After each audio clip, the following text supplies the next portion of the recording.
bondosamente nos dá, através desta tecnologia moderna que o Senhor nos ofereceu, através de inteligências, de mentes brilhantes. Nós te agradecemos pelos casos que vão ser apresentados, pelo trabalho que foi feito da Clarice e do Bueno, e intercedemos que nós possamos, Senhor, realmente trabalhar neles, pensar que são casos que podem estar perto de nós. Equipa-nos, Senhor, para a ajuda às pessoas que sofrem, que nós possamos estar disponíveis, querido Deus, para ajudar quem nos procura. Neste momento também intercedemos por Inayá e pelo pastor Oswaldo, que o Senhor os console na alegria de saber que os falecidos estão com o Senhor. Que oramos em nome do Senhor Jesus, que morreu por nós. Amém. Clarissa, abra aí o teu microfone e a palavra é sua. Vamos ter o primeiro caso com a Clarissa. Obrigada, tia Maria. Todo mundo está me ouvindo? Eu tive um problema aqui na conexão. Eu amo quando você me chama de tia, viu? Essas meninas que me chamam de tia. Uhum. Podia ser sua filha, né? Eu podia ser sua filha. Sem dúvida. Um privilégio meu, hein? Uhum. Privilégio seria meu. Mas eu queria agradecer a oportunidade de estar compartilhando com vocês nesse momento um tema. O pastor Oswaldo pediu para que eu pensasse num tema e eu não poderia pensar num tema mais comum, apesar de ser tão significativo, né? Eu vou começar a compartilhar agora os slides, né, para vocês irem acompanhando, e aí qualquer coisa vocês me avisam se não estiverem vendo, se tiver algum problema.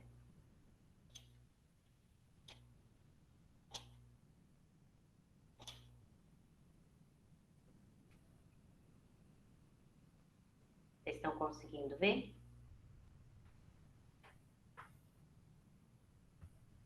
Vocês estão conseguindo ver o slide? Sim, sim. Se tiver alguma dúvida ou algum questionamento, principalmente com relação à apresentação, por favor, me interrompam, porque eu não consigo ver todos vocês, mas a ideia é para a gente não ficar só olhando para a minha cara aqui, né? Vocês conseguirem ver algumas coisas e visualizando, a gente consegue captar um pouco melhor também, né? Então, como eu estava dizendo, o pastor Oswaldo me pediu para falar sobre um tema e eu pensando sobre isso, orando sobre isso, pensei que não podia ser um tema mais relevante do que o perdão. Primeiro, porque o perdão é um tema fundamental na nossa vida com Cristo. Ela começa com Cristo pelo perdão, né? Jesus foi enviado para perdoar os nossos pecados. É a primeira coisa, a primeira justificativa desse tema. O Paulo já levantou a mão? É isso? Você quer falar, Paulo? Não sei. Foi sem querer? Bom, vou prosseguir. Qualquer coisa vocês me interrompam, então. Pode abrir o áudio e falar, Paulo, se for alguma sugestão ou pergunta. Segunda justificativa desse tema, o perdão, é porque existe muito mal entendido com relação a esse conceito, a essa verdade, e aí isso nos dificulta a colocar em prática, passar adiante aquilo que a gente entende errado, a gente passa errado, né, de alguma maneira equivocada. Então essas são as justificativas para o nosso tema, e eu peguei esse versículo aqui, Jesus, na oração intercessória dele, lá em João 13, João 17, 23, quando ele fala orando pelos discípulos que ainda viriam, né, que somos nós, os que creriam pela mensagem dos discípulos que estavam lá pessoalmente com ele, Jesus nos fala ali, no versículo 23, né, especificamente, ele fala que eles sejam levados à plena unidade, para que o mundo saiba que tu me enviaste e os amaste como igualmente me amaste. Esse versículo não fala diretamente sobre o perdão, mas Jesus já sabia da nossa dificuldade entre irmãos de manter a plena unidade. Por isso ele intercedeu a Deus ali para que a nossa plena unidade, não existindo barreiras entre os nossos relacionamentos como irmãos, e isso apontaria, a nossa unidade apontaria para Jesus ter sido enviado pelo Pai. A nossa unidade como irmãos em Cristo que somos, aponta para o plano de salvação. aponta para o plano de redenção que Deus estabeleceu para redimir a humanidade do pecado, para vir ao mundo perdoar o homem do pecado. Então, quando a gente lê esse texto, a gente percebe que Jesus já sabia que a gente teria dificuldade de manter essa unidade. Por isso, ele intercede diante de Deus, né? Por nós, que precisamos manter a unidade para apontar para o plano de salvação. Só que ali na cruz, quando a gente pensa na cruz, quando a gente pensa no plano de salvação, o nosso símbolo maior é a cruz de Jesus, né? E ali na cruz a gente pode dizer que é a expressão máxima do perdão de Deus. Existia um Deus justo que não tolerava o pecado. Existia um homem pecador que agora estava afastado de Deus por causa desse pecado. E precisava, e Deus queria, né? Era iniciativa dele, era desejo dele se relacionar com o pecador. Mas a barreira do pecado impedia isso. E Deus, nesse plano perfeito que ele estabeleceu, ele tomou a iniciativa, ele tomou a decisão de perdoar o pecado em Jesus, dos homens pecadores, né? Não o pecado de Jesus, mas o pecado dos homens, para que ele tivesse novamente a possibilidade de ter uma comunhão com o homem que ele tanto amava. Então, o símbolo maior para nós, para o cristianismo, né? O símbolo de Cristo e Cristo crucificado, né? Que é o motivo da nossa pregação, é a cruz. É o símbolo maior do perdão e, ao mesmo tempo, é o símbolo maior do amor. Foi a maior prova de amor que Deus deu, foi enviar Jesus para morrer ali na cruz, para perdão dos nossos pecados. E, ao mesmo tempo, intrincado também com esses dois conceitos de perdão e de amor, que estão muito ligados um com o outro, a gente vê o sofrimento. A gente vê a expressão máxima de sofrimento foi ali também na cruz do Calvário. Então, a gente não consegue desvincular o perdão do amor, do sofrimento. O perdão exigiu grande sofrimento, o perdão exigiu grande manifestação de amor, e isso tudo para reestabelecer a comunhão de um Deus santo e justo com um homem pecador que precisava, carecia, só tinha essa opção, né? Vindo da iniciativa de Deus, para que ele tivesse comunhão com o próprio Deus. Então, quando a gente pensa em perdão, a gente pensa, algumas pessoas pensam em sentimento, eu decido, eu tomo decisão, mas na verdade, tendo como referência o perdão de Deus, a gente vê lá em Isaías 43 e em Jeremias 31. Eu vou ler só o Isaías 43, se vocês quiserem tomar nota aí, depois vocês dão uma olhada lá, a ideia é a mesma. Isaías 43, 25 diz assim: sou eu, Deus falando, eu mesmo, aquele que apaga suas transgressões por amor de mim e que não se lembra mais dos seus pecados. Se a nossa referência é o perdão de Deus, ele está falando aqui, não se lembra mais de seus pecados. O perdão é uma promessa de Deus para nós. Em Jesus, por causa do sacrifício de Jesus, ele não se lembrará mais dos nossos pecados. Essa promessa de Deus, ela é baseada no sacrifício de Jesus. Não é que Deus, de repente, pensou assim, não tem tanto problema, né? O pecado não é assim tão ruim e fez pouco caso do pecado. Não, existe uma ofensa.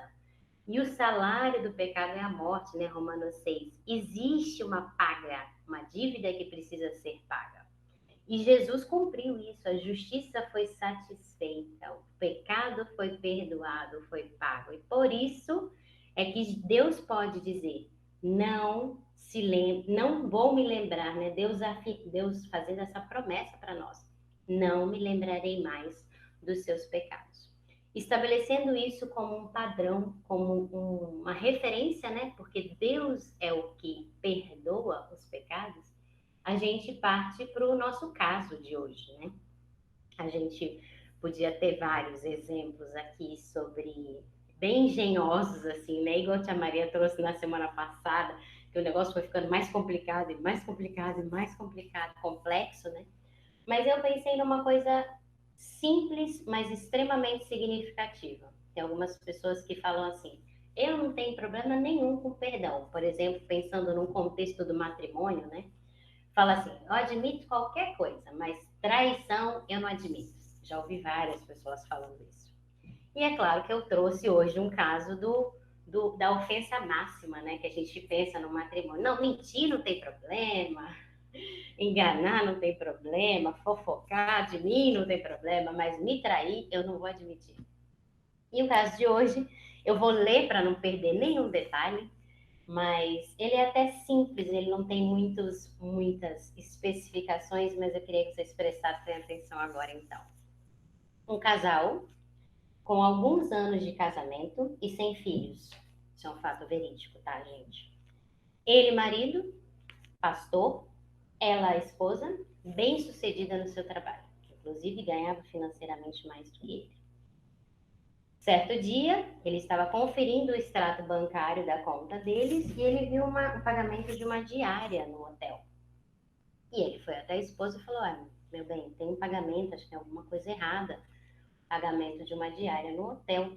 E ela fala assim, não, meu bem, tá tudo certo. É que eu precisava de um tempo para mim, eu precisava descansar um pouco. Então eu fui ter o meu tempo lá nesse hotel e fiquei lá um pouco para descansar.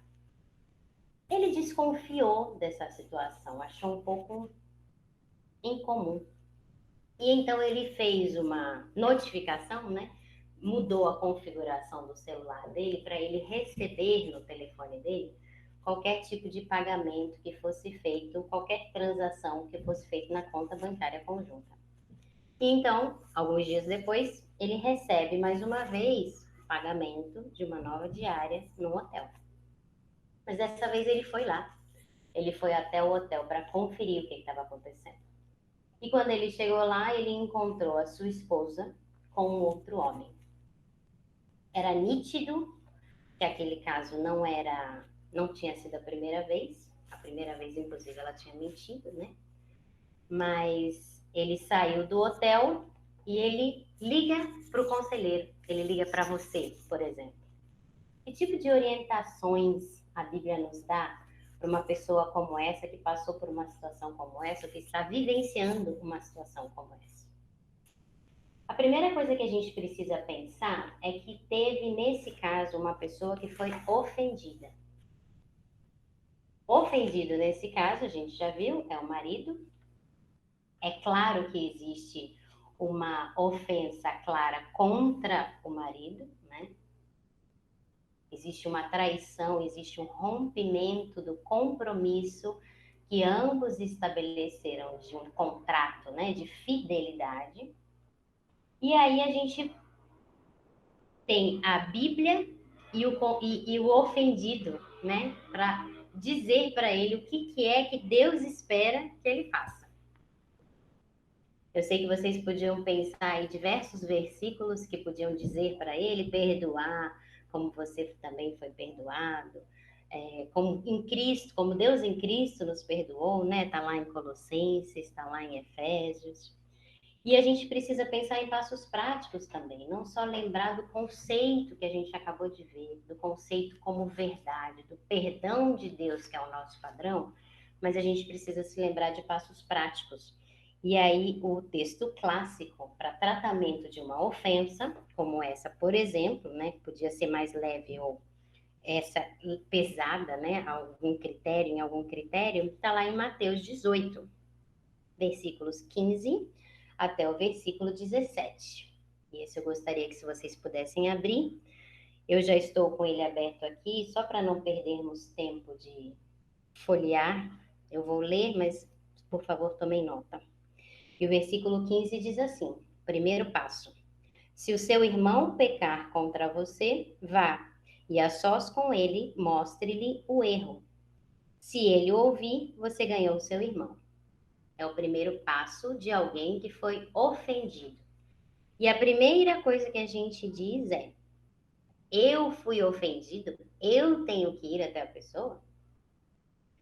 Voltando à referência que é o perdão de Deus, que é a nossa referência, o nosso papel é sim buscar a reconciliação.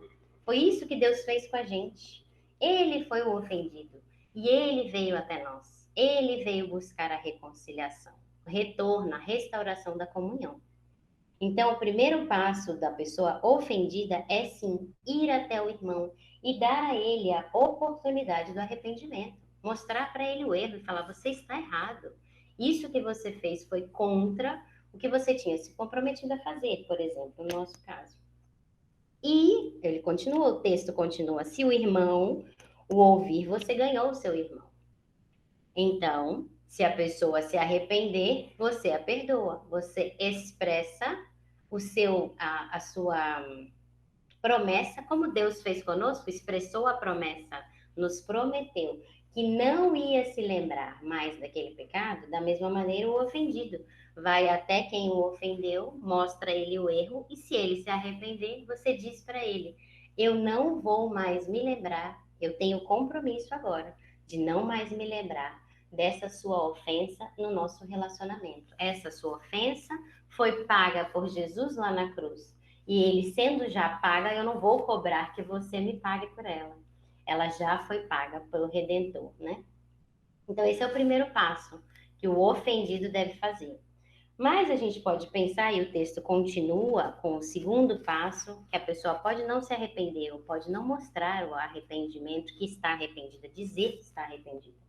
Então, a orientação é que ele leve uma ou duas testemunhas para dizer: olha, a pessoa fez isso, a pessoa não está assumindo o erro dela. E aí sim, se a pessoa continuar achando que estava correta a sua ação, né, a sua atitude, levar até a igreja.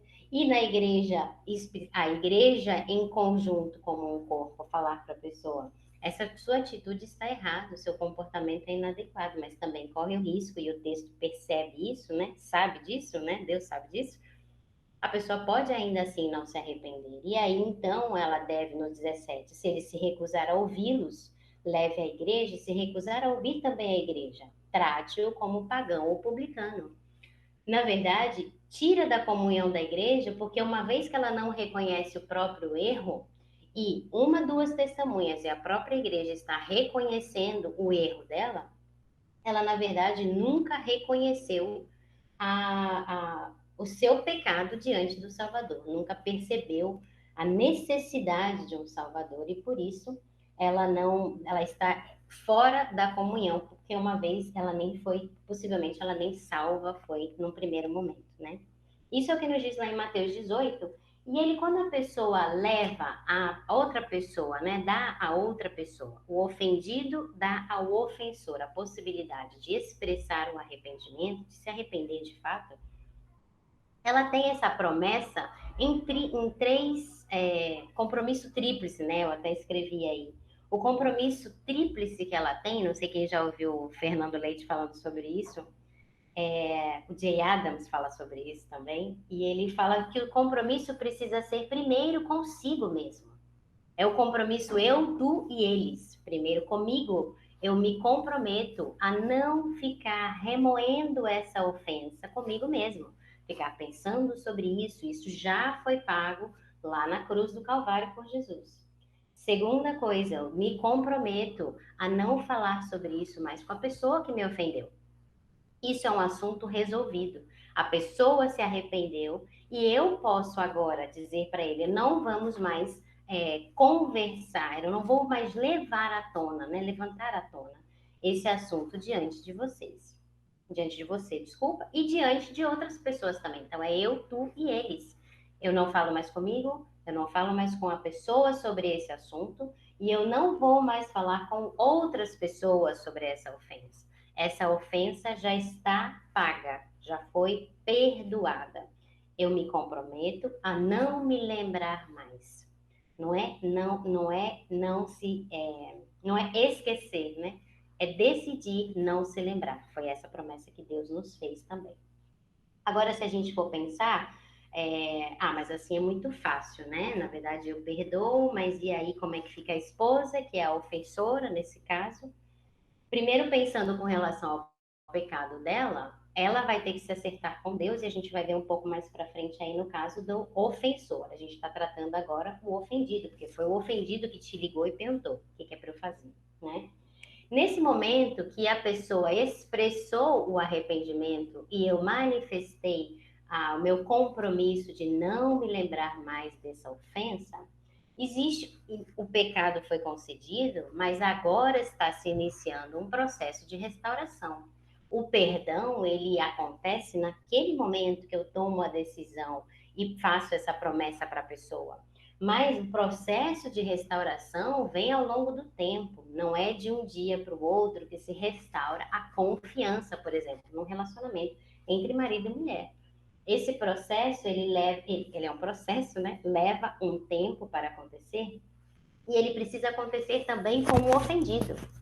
O ofendido tem um processo de restauração porque ele primeiro precisa ser restaurado no seu relacionamento com Deus. Ele precisa entender com Deus por que Deus permitiu que isso acontecesse com ele, por exemplo. Ele tem que ser lembrado de que na sua soberania Deus usa também o mal que é feito contra nós para o nosso próprio bem, para que a gente seja mais semelhante a Jesus. Ele tem um processo de restauração que tem que acontecer com a outra pessoa, com o ofensor. São, nesse caso que a gente viu, marido e mulher, então precisa, uma só carne, precisa haver esse processo da restauração. Essa confiança precisa ser ganha novamente, precisa ser conquistada novamente pelo, no caso, o ofensor, né? E com relação ao relacionamento, ao matrimônio mesmo, né? Precisa haver uma restauração, inclusive porque passos foram dados e não foram atentos, que culminou com o que aconteceu. A responsabilidade do pecado é do ofensor, mas eu, como ofendido, nesse caso que nós estamos examinando, o ofendido, eu preciso talvez passar por um processo de autoexame, autoanálise. O que eu posso agora fazer melhor, estar mais atenta? O que eu preciso desenvolver para ajudar, inclusive, o meu cônjuge, para que a gente não caia de novo nesse processo, nessa evolução que culmine numa coisa como o que aconteceu. Uma coisa que a gente precisa estar atento também, e aí o ofendido, para haver o perdão, existe o ofendido, existe o ofensor e existe uma ofensa, é que a gente precisa diferenciar as ofensas. Isso de Adams faz muito bem, e a Nancy DeMoss também faz de uma maneira muito interessante, eu queria compartilhar com vocês. Ela fala que existem ofensas que devem ser toleradas e tem ofensas que precisam ser confrontadas. Nosso grande problema é que a gente confronta o que a gente devia tolerar, e a gente quer confrontar, né, o que devia tolerar, e a gente tolera o que devia ser confrontado, tratado. Quando eu quero dizer confrontado, é que foi o que a pessoa fez conforme Mateus 18, né? O ofendido foi orientado a fazer conforme Mateus 18.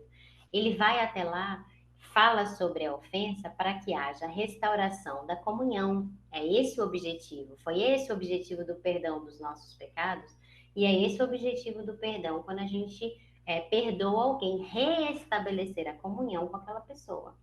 Existem ofensas que não rompem a comunhão entre irmãos. São ofensas que, na verdade, é só algum problema de gostos diferentes, preferências, ou então expectativas diferentes, né? Por exemplo, um dos exemplos aqui é os seus filhos adultos não telefonam para você com tanta frequência como você gostaria. Isso é uma ofensa que pode ser tolerada, ela pode ser conversada, ela pode ser relevada, né? Ou, por exemplo, seu marido não repara em alguma coisa especial que você fez por ele, e aí você fica ofendida. Isso não é uma ofensa que precisa seguir os 4 passos, né, de Mateus 18. Isso é uma ofensa que pode ser perdoada pelo nosso amor. Tá lá em Provérbios 17, ele fala isso, né? O amor cobre multidão de pecados. Eu não preciso ir confrontar a pessoa todas as vezes que existe uma pequena ofensa. Agora, a diferenciação entre uma ofensa tolerada e uma ofensa confrontada, quem faz é o ofendido. Então, a maturidade nos leva, em amor, a tolerar mais ofensas, porque a gente entende lá em 1 Pedro 2,23, como Jesus nos deixou o exemplo, né? Quando a gente se sente injustiçado, não é que a gente está desconsiderando o que aconteceu, mas a gente se entrega àquele que julga retamente. Eu posso descansar que Deus é que vai resolver com a pessoa aquilo que é preferência, ou aquilo que é gosto, ou aquilo que não passou bem, tá meio assim atravessado, mas eu entrego isso para Deus, eu não preciso confrontar todas as ofensas, né? Então a gente já viu o ofendido, a gente já viu a ofensa, os tipos de ofensa, e agora a gente precisa ver o ofensor. Eu não quero, de maneira alguma, nem enaltecer o ofendido, ó coitadinho, nem condenar o ofensor, né, que ele é a raiz de todos os males. Mas existem essas três definições que precisam ser tratadas quando a gente pensa sobre perdão, né? Então, o ofensor agora que a gente precisa ver, ele te liga então, por exemplo, né? A gente viu que o ofendido te liga, qual é a orientação? Mateus 18, numa definição clássica, né, que a tia Maria fala, não quer dizer que seja fácil, mas é simples. Se você vai confrontar a pessoa e ela se arrependeu, está resolvido, está perdoado, porque já foi pago pela cruz de Jesus. Os passos seguintes são, sim, mais complexos, porque precisa haver esse processo de restauração, mas o passo a ser seguido é simples. Da mesma maneira para o ofensor, o passo é simples, não quer dizer que seja fácil, mais uma vez, mas é simples. O ofensor te liga e fala, não sei o que eu fiz a maior besteira da minha vida e agora eu não sei como resolver. E mais uma vez, é claro, como todas as áreas da nossa vida, Deus nos tem a orientação. Está lá em Mateus 5, quando Deus nos fala, quando a pessoa está indo apresentar a sua oferta, né? Desculpa, Mateus 5, 23, acho que eu não falei? Está ali escrito. Mateus 5, 23, a pessoa está indo apresentar a sua oferta e ela se dá conta, ela se lembra de que seu irmão tem algo contra você. Esse não é o caso de que a pessoa se esqueceria, né? Ela está saindo da, do ato, né? Da traição no momento, ela não se esqueceu, mas ela sabe que o seu irmão tem algo contra ela. Então, o versículo 24 aí no Mateus 5 nos orienta, deixe a sua oferta ali e vá primeiro reconciliar-se com o seu irmão e depois volte e apresente sua oferta. Essa orientação simples, vá primeiro reconciliar-se com seu irmão, está falando sobre a urgência, da necessidade da restauração. A pessoa precisa, o ofensor, ele precisa ser chamado à necessidade de que a restauração, ela é urgente. Inclusive o texto continua e ele fala, entre depressa em acordo com alguém que está com algum problema com você. Caso contrário, você pode ir até o tribunal. Ou seja, a reconciliação, que foi quando a gente olha novamente para o padrão, né, para a referência que foi o perdão de Deus, a reconciliação, ele é o alvo. Então, quando o ofensor reconhece que fez alguma coisa errada, que alguém tem alguma coisa contra ele, ele precisa ir até o ofendido. Ir até o ofendido e reconhecer o erro. Ele precisa dizer que ele fez errado, o que ele fez errado. E ele precisa pedir o perdão, carecendo totalmente da bondade do ofendido. Ele não tem nada, absolutamente nada para oferecer em troca pelo perdão que pode ser concedido. E aí a gente lembra mais uma vez do nosso padrão. A gente, como pecador diante de um Deus santo, a gente não tem nada para oferecer em troca. A gente carece completamente da bondade e do amor, da misericórdia do nosso Deus. E esse ofensor aí também, ele depois, caso ele receba o perdão, né? Caso ele receba a afirmação, o compromisso de que aquela pessoa ofendida não vai mais se lembrar daquela ofensa, começa também um processo de restauração. Da mesma maneira que para o ofendido tem um processo de restauração, para o ofensor também tem um processo de restauração. E a primeira restauração dele precisa acontecer ele e Deus. Ele precisa pedir perdão para Deus também pelo erro que ele cometeu contra outra pessoa. E em primeira instância, ele pecou contra Deus, porque o mandamento era do Senhor. Segunda coisa, ele precisa entrar num processo de restauração com o próximo. Ele precisa reconquistar a confiança daquele relacionamento. E terceira coisa, no próprio relacionamento, marido e mulher, ele precisa estar atento agora aos papéis que ele deixou de cumprir, nesse caso a esposa, e passar a cumprir esses papéis de auxiliadora, cumprir o papel de fidelidade, né, o compromisso, refazer o compromisso de fidelidade, enfim. Então, a gente está pensando numa situação que os dois foram obedientes à instrução de Deus, né?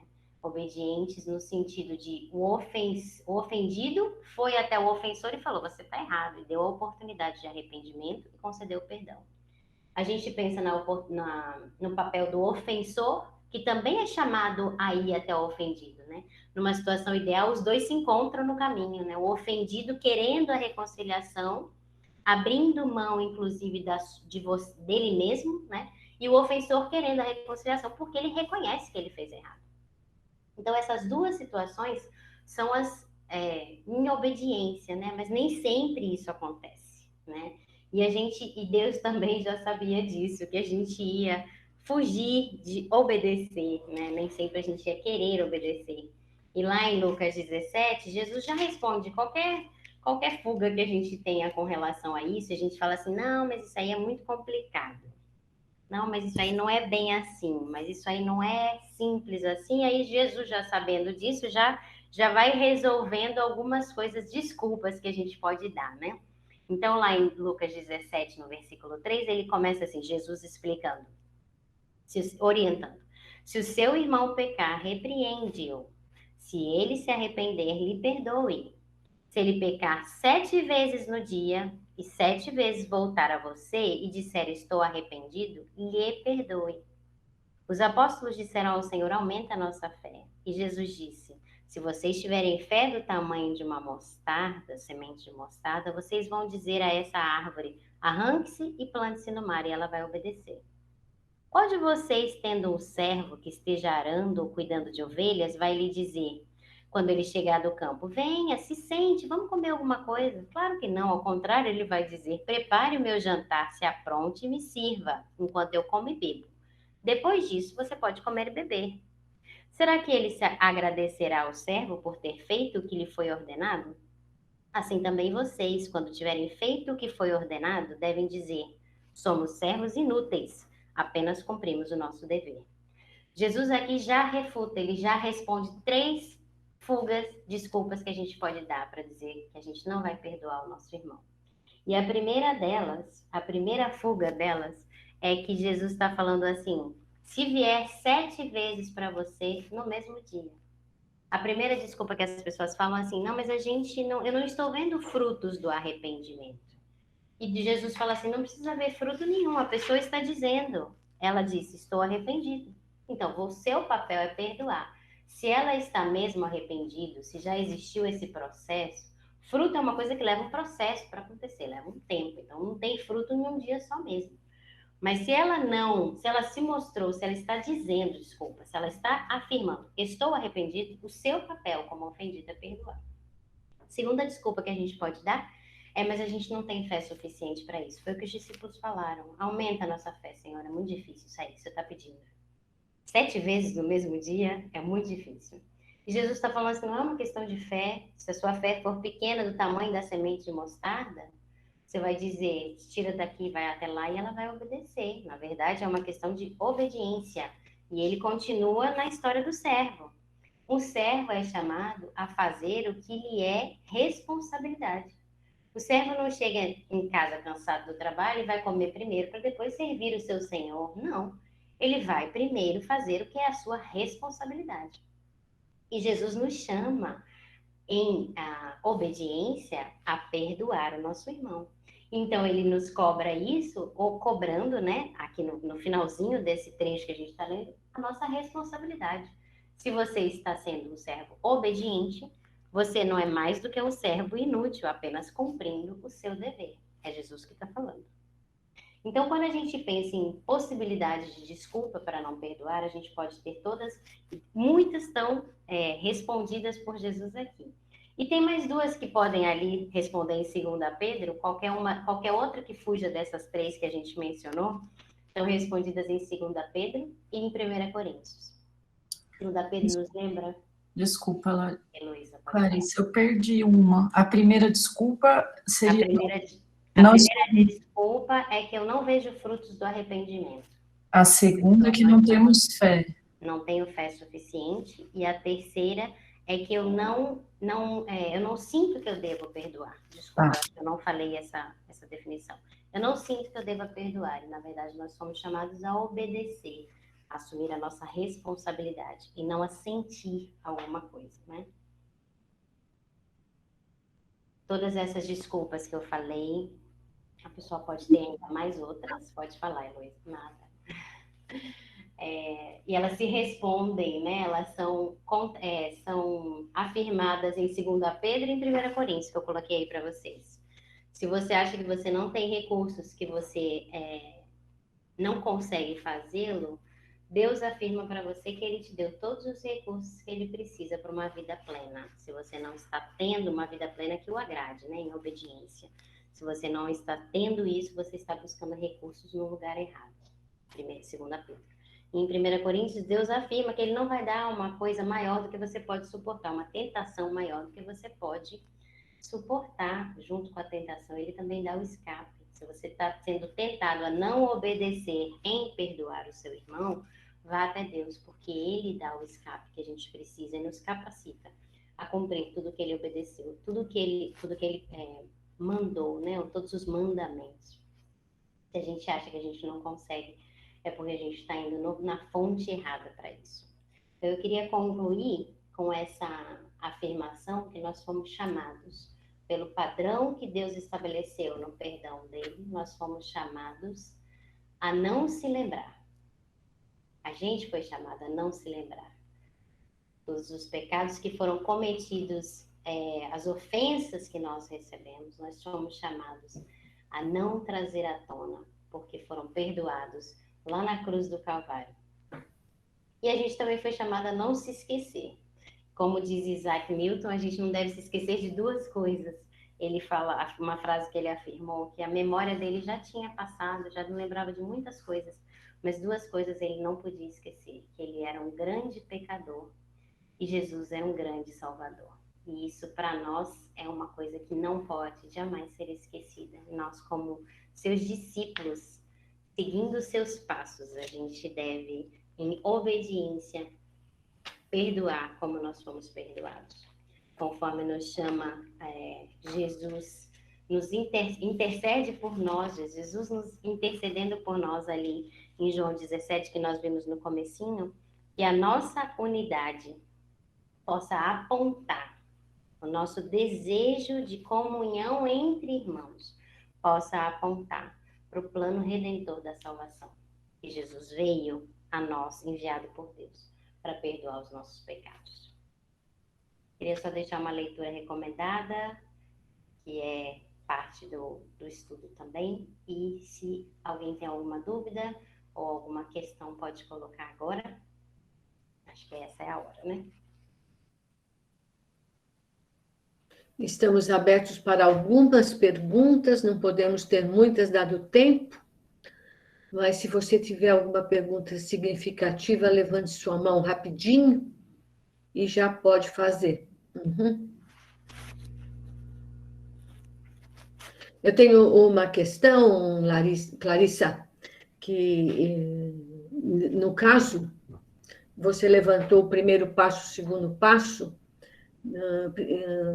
você faria o atendimento dos 2 juntos? Não, do na casal? verdade, eu só tentei mostrar os 2 lados, né? Uhum. Sempre... Sim, mas de uma forma prática, atenderia? De uma forma prática, eu acho mais interessante uma pessoa atender cada uma das pessoas. Sem dúvida. Pensando em mulher e homem com homem, e pensando isso. que a ofensa foi grande para que eles estejam juntos ao mesmo tempo, eu quero dizer, né? Fazendo esse tratamento. Uma outra questão que eu vi na apresentação de Mateus 18, que o primeiro passo e o segundo passo, você apontou. Quanto tempo e qual a condição que você passaria para o segundo passo? Eu acho que havendo uma conversa significativa, a primeira conversa significativa, do primeiro passo para o segundo, eu acho que é imediato. A pessoa, na expressão, ela vai dizer se ela está consciente que aquilo que ela fez foi um erro contra o outro ou não. Isso numa primeira conversa que se consiga ter, né? Pode ser que existam alguns momentos que não se consiga conversar, né? Momentos iniciais. Mas numa primeira conversa vai ficar claro se a pessoa está consciente, né? Se ela reconhece, desculpa, que existe um erro, uma ofensa contra outra pessoa, não. E aí podia passar já para o segundo passo imediatamente. Isso pode variar na concepção e na conduta de cada conselheiro, né? Pode variar. Eu preferiria ter algum tempo de perceber, né, o arrependimento e a mudança de conduta. Tem mais alguém que queira perguntar alguma coisa? Vocês aconselhariam eles se manterem embaixo do mesmo teto durante esse processo ou não? Porque eu acho muito difícil isso. Acho que pode um ficar cutucando o outro e a coisa piorar, né? Mas não sei. Na verdade, eu acho que é muito mais o ofendido que diz o tamanho da ofensa do que o ofensor, né? Quando que o ofensor reconhece que de fato aquilo é uma ofensa, ele vai fazer de tudo para restaurar a comunhão, né? O relacionamento. Mas é claro que, como eu falei antes, a gente está pensando em dois obedientes à palavra, né? Isso nem sempre é o que acontece. Mas se o ofendido... Eu entendo que se o ofendido não se sente confortável, ele precisa tomar alguma atitude em relação a não conviver no mesmo ambiente, né? Apesar dele querer manifestar, né? Manifestar o desejo de restabelecer a comunhão também. Eu colocaria que sugerir uma separação é muito pior.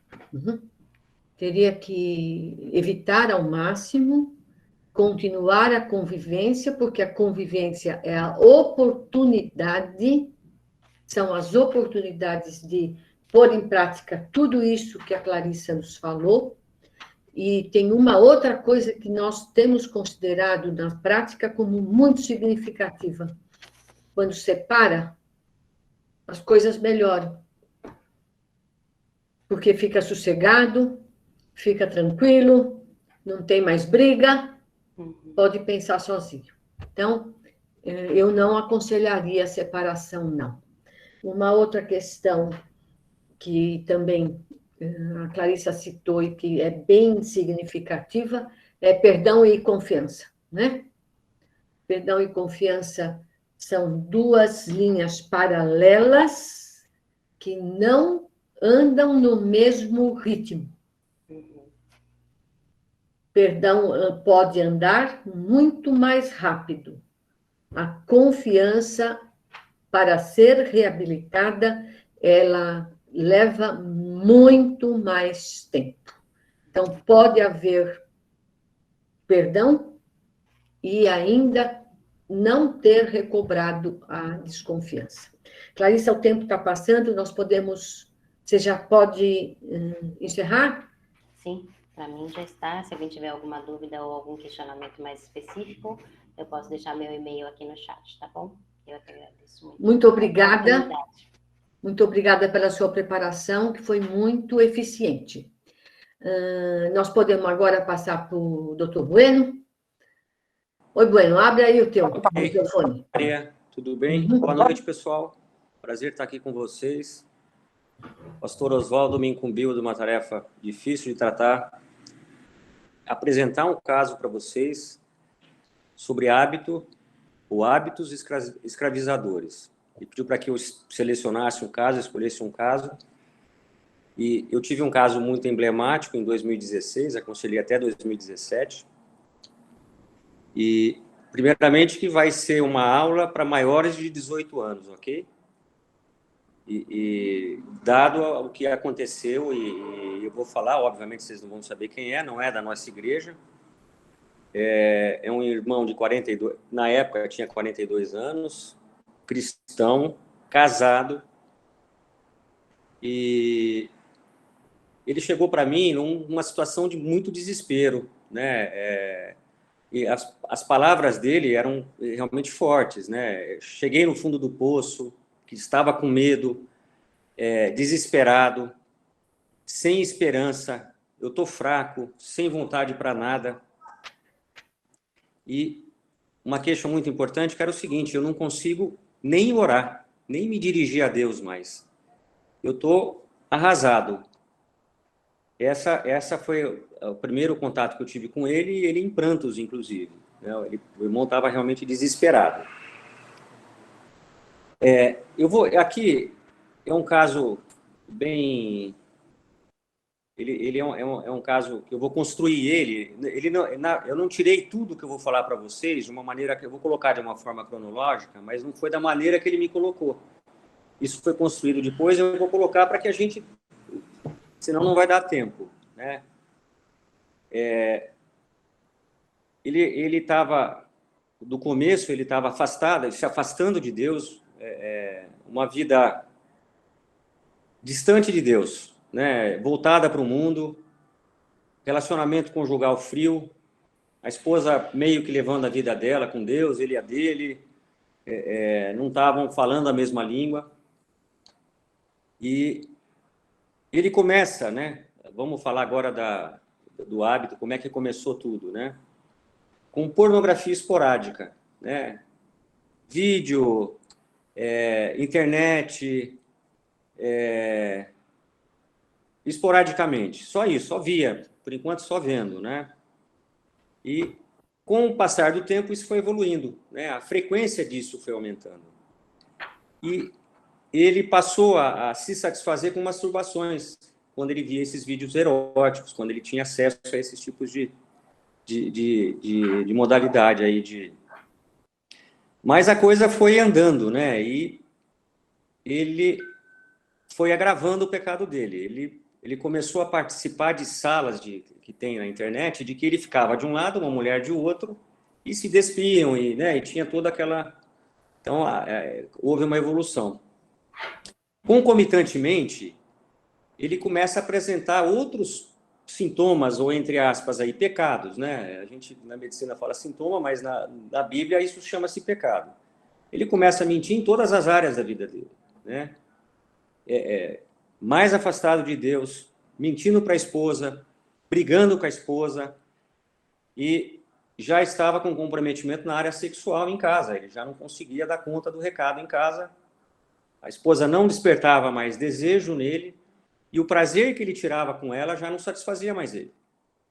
Ele já estava entrando em outro, vamos dizer, em outro patamar de prazer na esfera sexual.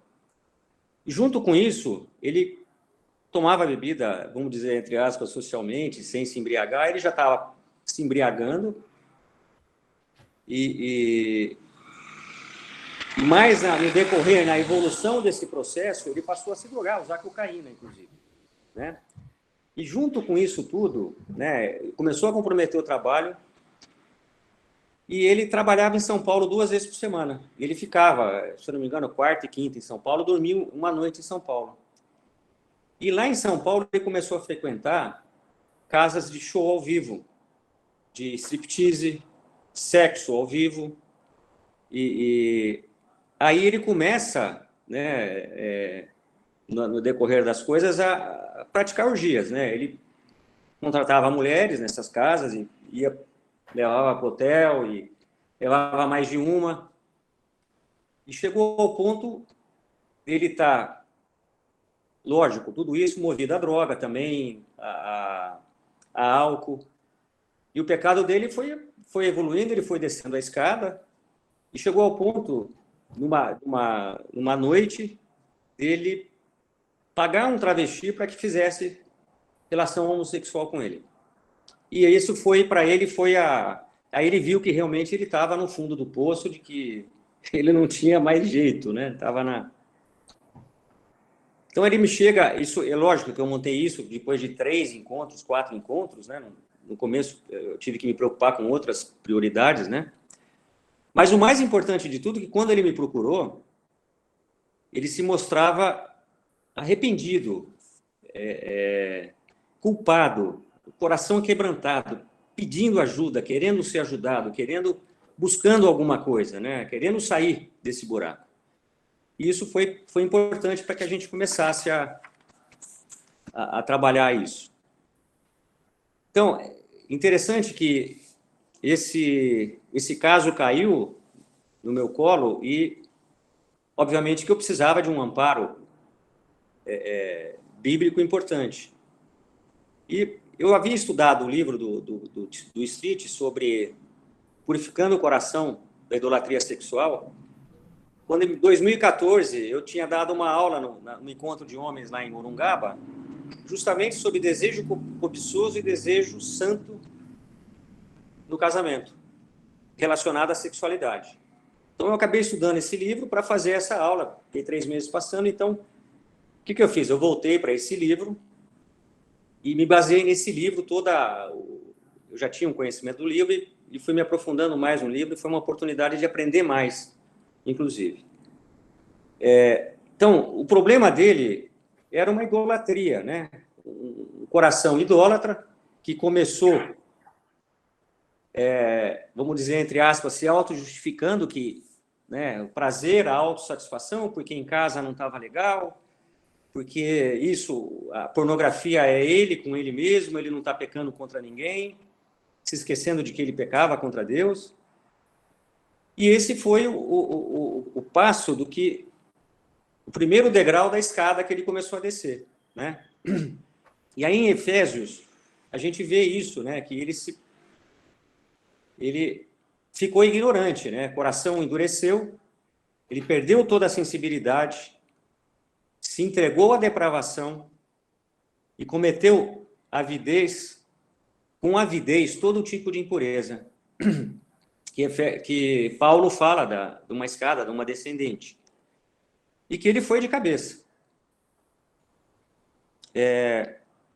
Diante do exposto, num primeiro momento, agora eu vou entrar numa questão, tendo diagnosticado o problema, um problema de idolatria, e ele escravizado por esse vício que ele estava, que era sexo, era pornografia, e no desespero que ele se encontrava, no primeiro momento, agora eu já não vou usar mais cronologicamente, eu tomei várias condutas, trabalhei várias áreas com ele, que são princípios bíblicos que ele precisava para poder se levantar e enxergar, de novo, se restaurar com o Senhor primeiramente. Então, a primeira coisa que eu fiz, no primeiro e segundo encontro, porque eu passei a encontrar ele no primeiro mês, na primeira semana que eu encontrei ele, eu vi ele 2 vezes, na outra semana 2 vezes, eu passei a ver ele no primeiro mês 2 vezes por semana, foram 8 encontros em um mês, devido à gravidade do irmão e até da minha preocupação, não só com a sanidade mental dele, mas também com a física, dele pensar em alguma coisa mais séria, ou então vai saber lá fazer o quê, né? Então, a primeira providência que eu tomei, e que, né, orei com ele, a gente, né, orei pelo caso dele, voltei ao livro do Street, a primeira providência foi voltar aos pés da cruz, fazer com que ele retomasse o primeiro amor, para que ele tivesse a certeza que, independente do tamanho, da gravidade e do alcance que esse pecado dele estava provocando na vida dele, que Jesus já tinha feito tudo o que era necessário, que Jesus salvou ele naquela cruz, mas que mais do que isso, que pela graça do nosso Senhor Jesus Cristo, pelo amor dele, pela bondade infinita dele, pela misericórdia dele, pelo favor imerecido que ele nos dá, ele tinha a esperança, que ele estava precisando de esperança, a esperança de que, da mesma maneira que ele foi salvo, ele também poderia ser resgatado, ser restaurado, ser tirado desse fundo de poço que ele estava se sentindo, dessa lama, ser purificado e ser santificado, e ter direito a ter vida, e vida em abundância.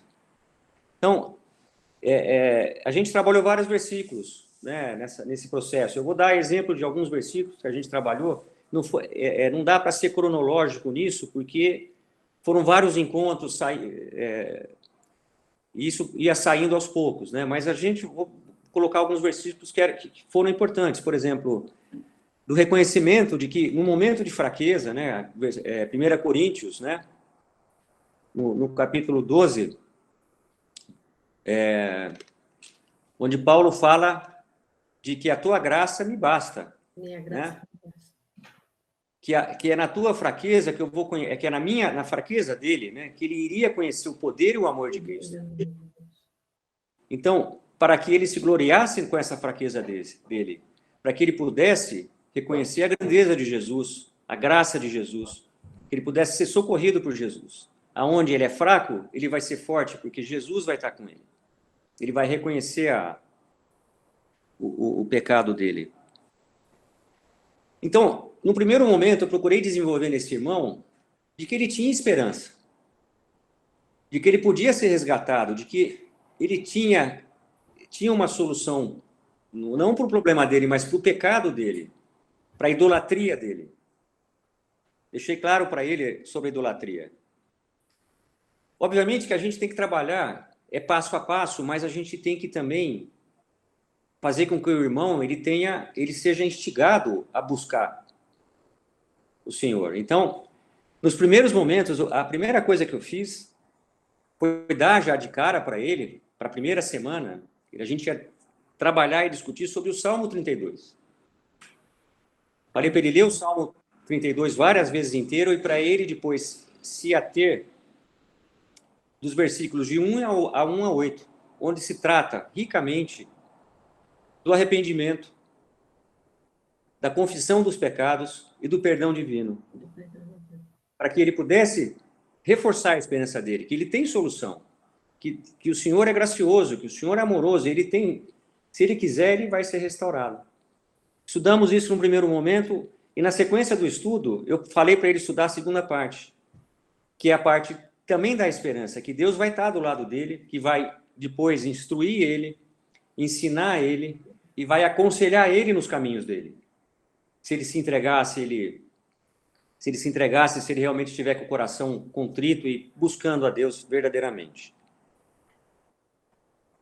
Também, Mateus 11, 28 a 30, que ele estava, venham a mim os que estão cansados e sobrecarregados, né?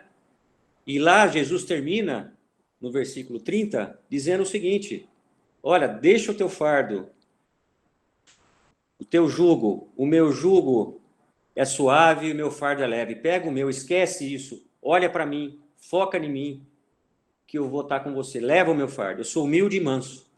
E, portanto, eu estou com você, vou estar com você e você tem solução.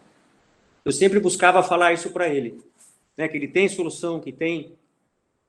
E graças a Deus, esse irmão estava com o coração contrito, quebrantado, buscando verdadeiramente.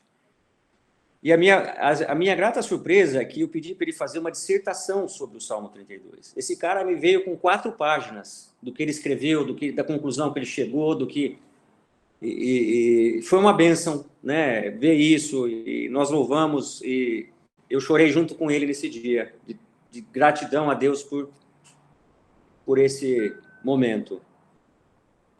Na sequência, a gente procurou trabalhar, entender, para que ele pudesse entender de que quem ele é, verdadeiramente, quem nós somos, que diante desse pecadão que ele tem, nós temos um coração que é corrupto, que é enganoso, e que a gente não pode confiar no nosso coração. Então, eu procurei trabalhar partes da Bíblia que falavam sobre isso, né? Eu fui para Jeremias, trabalhei Jeremias do versículo 5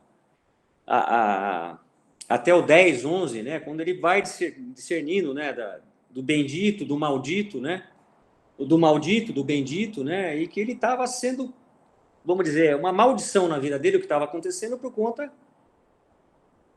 tentei dar exemplo figurativo para ele, por exemplo, aonde ele plantou a árvore dele, né? Ele plantou a árvore dele no deserto. E que ele tinha que agora, essa árvore, tirar ela do deserto e plantar ela na beira do ribeiro. Dei o exemplo de Jesus também, que fala de construir a casa na rocha. Que ele construiu a casa dele na areia. E isso a gente foi trabalhando, foi dia a dia, né? Não foi do dia para a noite que isso aconteceu. Não adianta falar, esse irmão, eu tive que ficar com ele e deu trabalho, né? E nesse momento eu trabalhei com ele, Tiago, aquele versículo de Tiago, no capítulo 1, que fala justamente do pecado, das tentações, que nós não somos tentados por Deus, né? Que Deus não mexe, não lida com esse mal para que a gente seja tentado e caia. Ele pode até fazer isso, mas ele não faz isso com essa intenção no momento, naquele momento que ele estava vivendo, mas que ele tinha sido tentado pelo próprio desejo dele, pelo desejo cobiçoso dele, pela cobiça. E que ele... Eu dei o exemplo e que o pecado dele foi concebido, nasceu. O Smith dá um exemplo muito figurativo e interessante, que ele compara o útero ao coração, né? O útero vamos dizer, é o lugar aonde o embrião ele é formado, né, na trompa, ele é formado, ele se implanta no útero e começa a crescer um feto que vai dar uma criança. E essa criança vai nascer um dia. E o pecado, ele é como se ele formasse lá nas trompas, no pensamento, no mundo das ideias, na nossa cosmovisão. E ele vai crescendo. Ele vira um embrião e ele vai se implantar no útero. E aí, a partir do momento que ele se implanta, realmente ele é um pecado. Ele pode ser só um pecado de coração, de desejo cobiçoso, de querer uma coisa que vai contra a vontade de Deus. E aí eu procurei fazer mostrar isso figurativamente para ele, para que ele visse que o pecado dele não só implantou no útero, como cresceu, como nasceu, virou uma criança, essa criança virou um adulto, um grande pecado na vida dele. E ele está colhendo os frutos desse pecado, né? Eu procurei mostrar para ele, né? Ele às vezes, não, mas é muita coisa, ele às vezes ele voltava com essa de autocomiseração, de vítima, em determinados momentos, né? E eu procurava mostrar para ele que tudo que está acontecendo são desdobramentos, consequências do que ele fez, né? Aí nós trabalhamos Gálatas 6, né? Sobre que de Deus não se zomba, né? Porque aquilo, para não se enganar, que de Deus não se zomba, porque aquilo que a gente semeia, a gente vai colher. Se você semear para a carne, você vai colher frutos da carne, mas quem semeia para o Espírito, colhe os frutos que vêm do Espírito.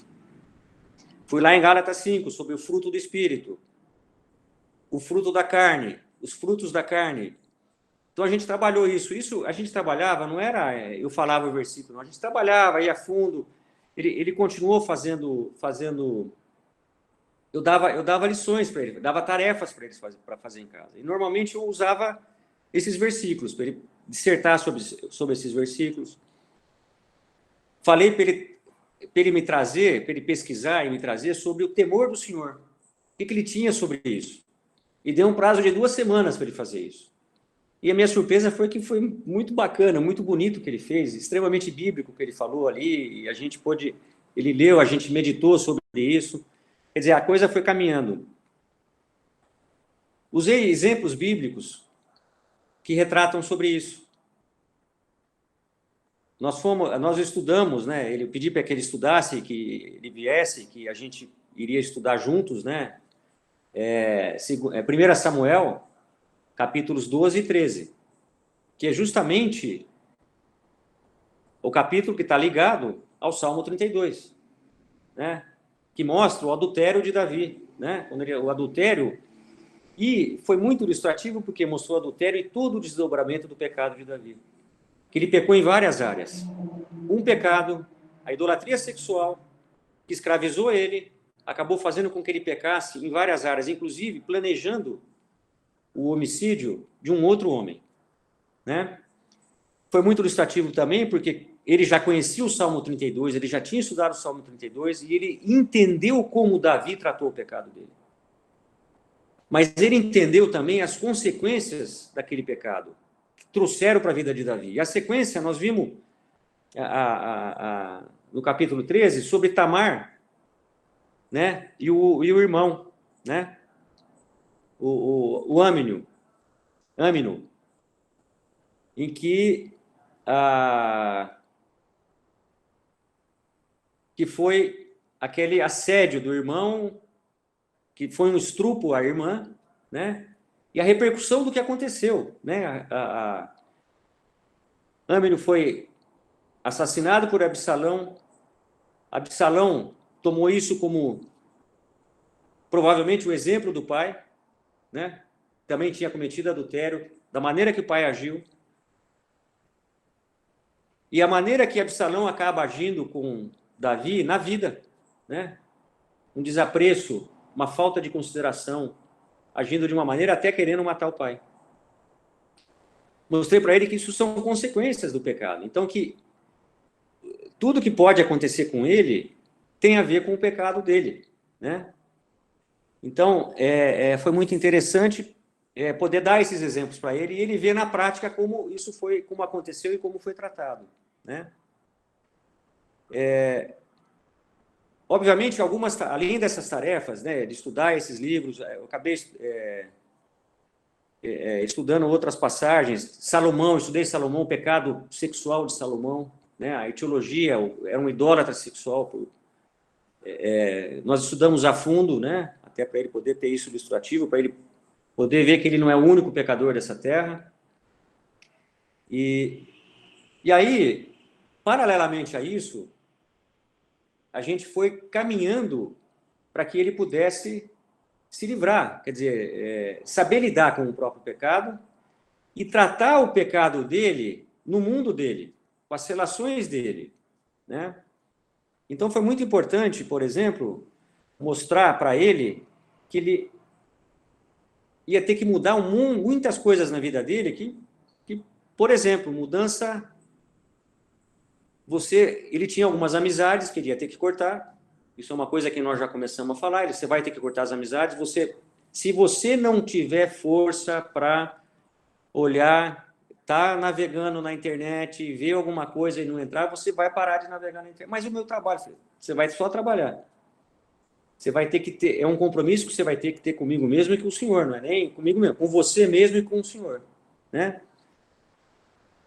Mudança de lugares, você vai trabalhar em São Paulo, você vai trabalhar, se possível, você volta e volta no outro dia.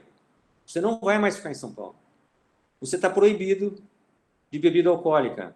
Ele falava que a bebida alcoólica facilitava ele cometer o pecado dele. Ele era um facilitador para o pecado dele. Inclusive, para que ele cometesse, para que ele usasse droga, ele tinha que estar alcoolizado.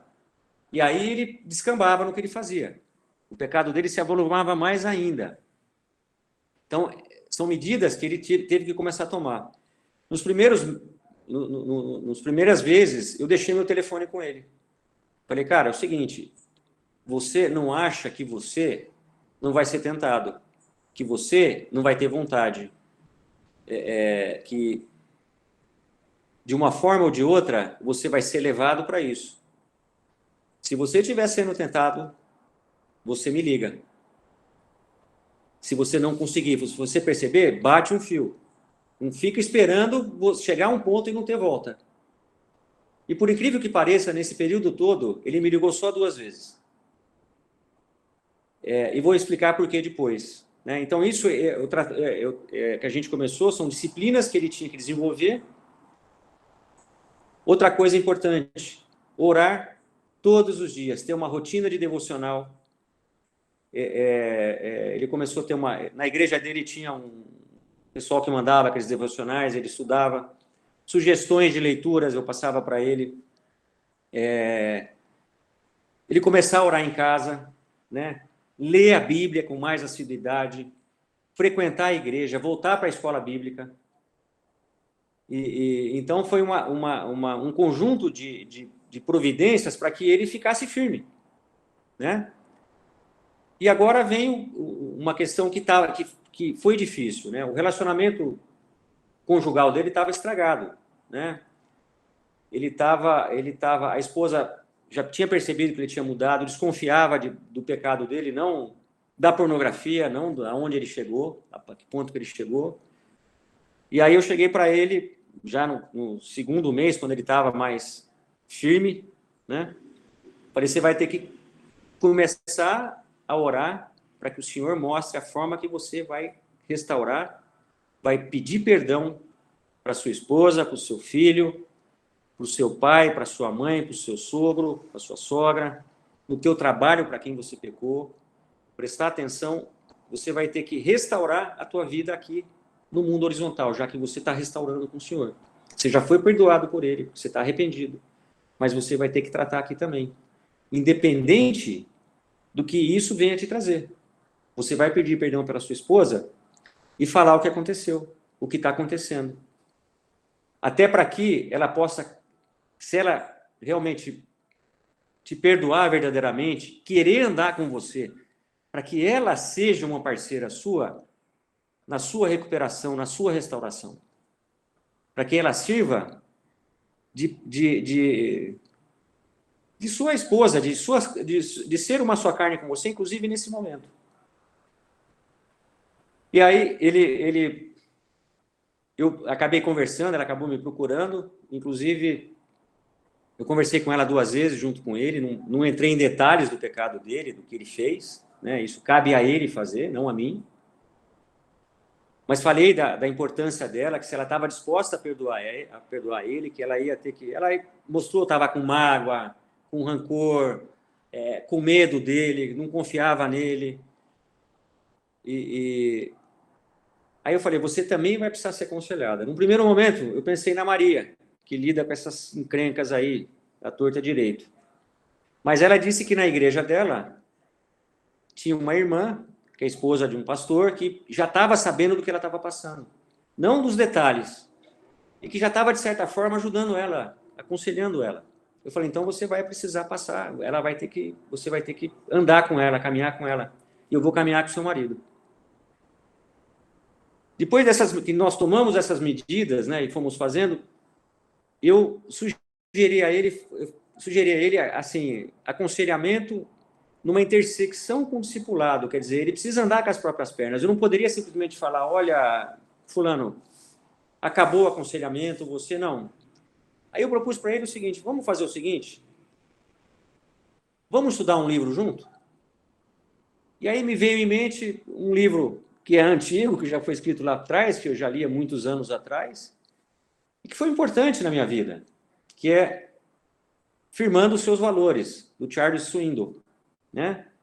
E o combinado era o seguinte, que ele prepararia os capítulos, prepararia as aulas, ele apresentaria e nós estudaríamos juntos, complementaríamos com a... E, paralelamente, íamos colocando os problemas juntos. E nós fizemos isso por mais uns 4, 5 meses. E aí, graças a Deus, o irmão seguiu o caminho dele. E, pelo que eu sei, continua firme. E na última vez que a gente encontrou, eu falei que, independente de qualquer coisa, ele tinha que ser discípulo de Jesus, né? Tinha que ser semelhante a Jesus. E eu deixei para ele guardar na mente dele o versículo de João 8,31, né? Permaneçam firmes na minha palavra, se vocês quiserem ser verdadeiramente meus discípulos, e conhecereis a verdade, e a verdade vos libertará. Falei, esse é o teu versículo, segue com ele, que Deus te abençoe. Eu encontrei ele depois de 1 ano e meio, 2 anos, o casamento estava restaurado, ele falou que teve dificuldades às vezes, teve medo de recaída, mas ele se manteve firme. Eu falei para ele, se você precisar, você pode ligar para mim, que eu vou estar sempre disposto a andar e conversar com você. E é esse o caso que eu apresento para vocês. Se alguém quiser fazer alguma pergunta, eu sou inteiro ouvidos. Mas eu não estou enxergando vocês, eu enxergo alguns irmãos só. É só aí, se identifica e pergunta se for da vontade de vocês. Quem quiser, levanta a mão e pode perguntar.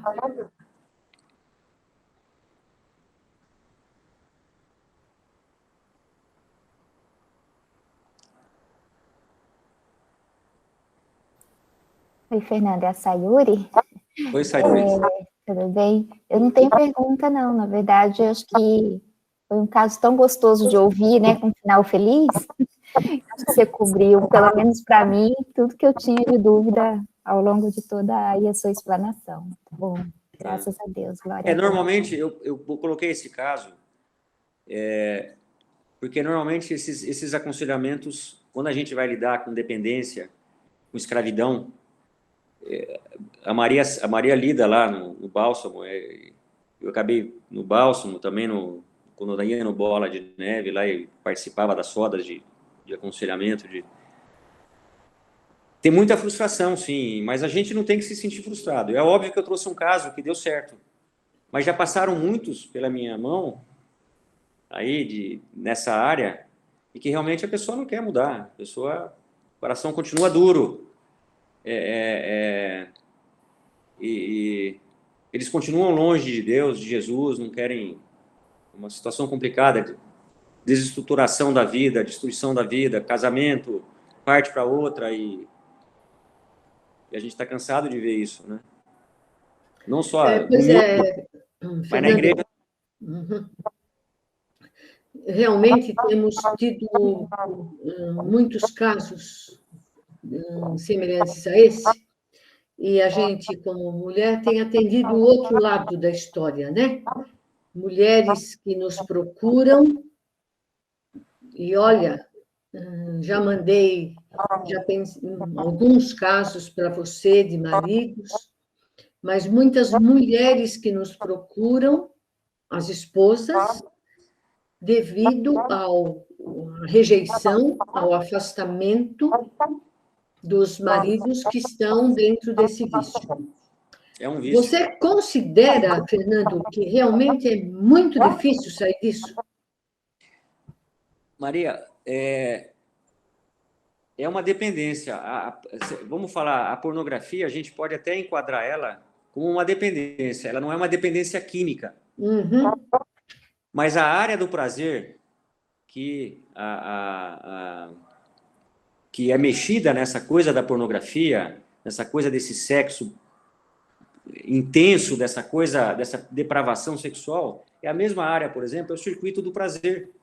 Lá é um sistema, é uma parte não só cognitiva que a gente enxerga, né, que a gente vê, mas tem uma parte que é rudimentar, que é a parte do prazer. E muitas vezes é onde muitas drogas atuam, né? Então tem um artigo muito interessante que eu li, que chama Porn Circuit, né? E é colocado o circuito da pornografia, ele é superponível ao circuito da cocaína, circuito cerebral, as sinapses, os neurônios. Então, é um pecado que realmente causa uma dependência, literalmente uma escravidão. Por isso que eu trouxe esse caso. O pastor Oswaldo foi enfático para me trazer alguma coisa bem ilustrativa. Porque é uma escravidão. A pessoa fica dependente e, quando passa esse ponto de, vamos dizer, do cérebro ficar dependente, a pessoa se torna compulsiva. O vício é um vício, é uma compulsividade. Ele tem compulsividade de procurar aquilo, de buscar aquilo. E ele não tem controle sobre a compulsividade como um dependente químico não tem. Quando bate à vontade, ele passa por cima de tudo. Ele passa por cima da esposa, do filho, ele bate não sei em quem, ele assalta, entendeu? E ele fazia isso. Por conta de uma idolatria sexual. Obviamente que essa idolatria sexual fez com que ele pecasse em várias áreas da vida dele. Inclusive que ele passasse a ser... Ele não se tornou dependente químico, mas poderia ser um dependente químico também. Era questão de tempo, né? Olha o estrago que isso estava fazendo na vida dele. Chegar a ter relação homossexual. Tudo bem, ele falou que estava drogado, tinha cheirado, tinha não sei o quê, estava num quarto, tinha mulher, tinha homossexual, e acabou acontecendo. Quer dizer, ele quis experimentar mais. Ele não se sabe. É como a droga. Você quer experimentar mais, chega uma hora, a hora que você chega lá, ele falou que não sabia mais o que fazia, ele não tinha controle. Ele estava escravizado. Escravizado. Um pecado escravizador. Escravizador. Alguma pergunta a mais? Alguém quer? Clarissa? Tia Maria, eu queria só ressaltar como é interessante como Deus faz as coisas, né? Eu não sabia do tema do Fernando, nem do caso, e ele também não sabia do meu. É. E a gente trouxe casos muito complementares, porque de alguma forma vai haver, né? Precisou haver o reconhecimento do erro, precisou haver a manifestação do perdão, também por parte da esposa, né? Que o Fernando não acompanhou. Mas, acima de tudo, e que a Sayuri falou, é interessante também, baseado nessas duas observações, é que a gente não pratica o aconselhamento bíblico porque dá resultado. Felizmente, em alguns casos, como o Fernando pôde ver, tem resultado, né? Sim. Deus tem um propósito e leva a pessoa no caminho do arrependimento e da restauração.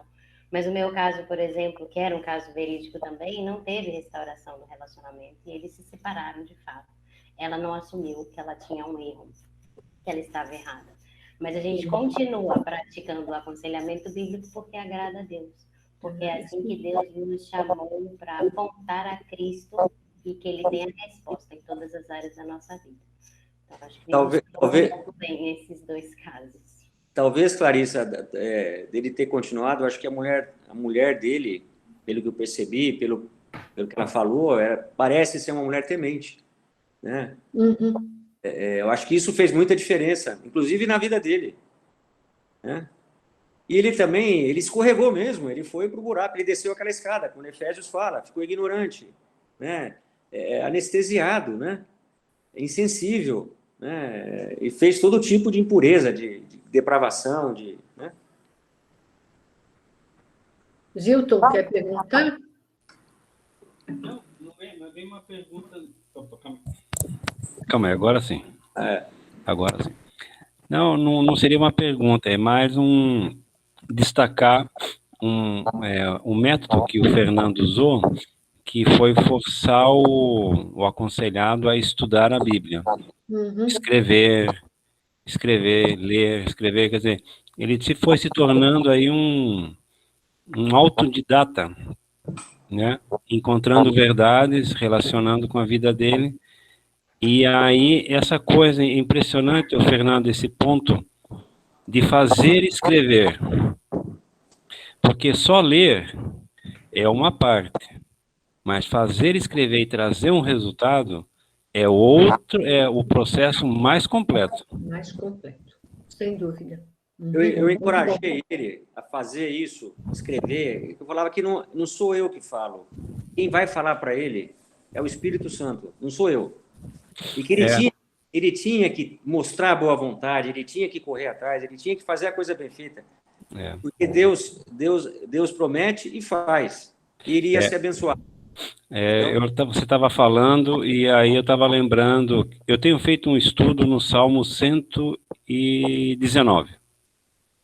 Já fazem aí acho que uns 6, 7 meses que eu estou trabalhando nele. E essa questão de escrever, trabalhar o texto, palavra por palavra, tal, é a ferramenta mais poderosa que tem. Meditação. Amém. Uhum. Bom, nosso horário já completou. Só uma coisa, Maria, assim, os livros que eu... só que isso aqui é antigo. Ele já deve ter uma capa nova, tá dando para ver aí? Sim. E esse aqui, do Welsh também, é bom, muito bom. Mais para a câmera. Não está dando para ver. Espera aí. Mais para a câmera, agora. Hábitos escravizadores. Uhum. É de Welsh. Ok? Do District e do Welsh. Esse Hábitos Escravizadores é aquele que era do túmulo, né? Que mudou o nome. Do Ed Welsh. Uhum. À beira do túmulo, né? Uhum. Bom, nós estamos encerrando não só a nossa aula de hoje, como também a nossa escola bíblica neste módulo, agradecendo a todos, né? Agradecendo ao preparo dos estudos de hoje. Muito obrigada, Fernando, também, a sua preparação, muito profícua para nossos treinamentos, para nossos casos.